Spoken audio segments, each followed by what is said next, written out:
রাষ্ট্রপতি তার বিলাসবহুল গাড়িতে করে যাচ্ছিলেন। পথে তার গাড়ির সঙ্গে হালকা করে এক বৃদ্ধা মহিলা ধাক্কা লাগে। তিনি সঙ্গে সঙ্গে গাড়ি থেকে নেমে তার খবর নিলেন। যখন জানলেন যে আঘাত গুরুতর নয়, তখন তিনি জোর করে তাকে তার বাড়ি পৌঁছে দেওয়ার কথা বললেন। বৃদ্ধা মহিলা দেখলেন লোকটি ভালো, তাই তিনি তার কাছে রাখা সবচেয়ে দামি কমলা লেবুটি তাকে উপহার দিলেন। কমলা খেতেই রাষ্ট্রপতির কাশি শুরু হলো। বৃদ্ধা তার ব্যাগে রাখা নিখোঁজ বিজ্ঞপ্তিটা ছিঁড়ে ফেললেন এবং তাতে কমলার খোসা জড়িয়ে দিলেন। তিনি বললেন, এগুলো জল দিয়ে ফুটিয়ে খাবে, পুরনো ঘরোয়া ওষুধ। কিছুক্ষণ পরে যখন বৃদ্ধা নেমে গেলেন, রাষ্ট্রপতি খোসাগুলো দেখে কিছুটা চিনে ফেললেন। তার নিজের মায়ের কথা মনে পড়ল, যিনি একইভাবে চিকিৎসা করতেন।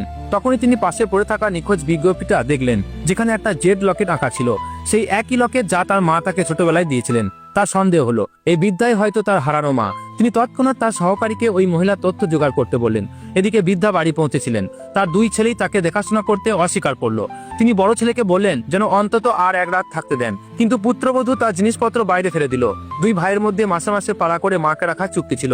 ছোট ছেলেকে একদিন বেশি রাখতে হচ্ছিল, কারণ সেই মাসে 31 দিন ছিল।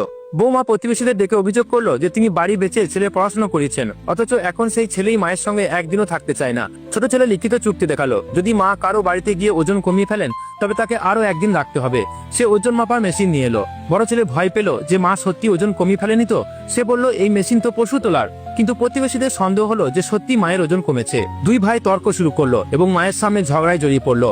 মা আর সহ্য করতে পারলেন না এবং বললেন তিনি ওজন করাতে রাজি। বৌমা তাকে একটা কোট পরিয়ে দিল এবং দুই ছেলে তার ইচ্ছার বিরুদ্ধে তাকে ওজন করাতে লাগলো। বড় ছেলের মনে হলো সব ঠিকই আছে, কিন্তু ছোট ছেলে বিশ্বাস করলো না এবং আবার ওজন করা জেদ করলো। মা ব্যথায় কাতর হয়ে মাঝপথেই পড়ে গেলেন। ঠিক তখনই রাষ্ট্রপতি গ্রামে পৌঁছে গেছেন। তিনি মায়ের বাড়ির দিকে এগোচ্ছিলেন। এমন সময় প্রতিবেশী তাকে থামিয়ে বলল, এটা তাদের পরিবারের ব্যাপার, আপনি মাঝখানে পড়বেন না। পরের অংশের জন্য তাড়াতাড়ি সাবস্ক্রাইব করে নাও।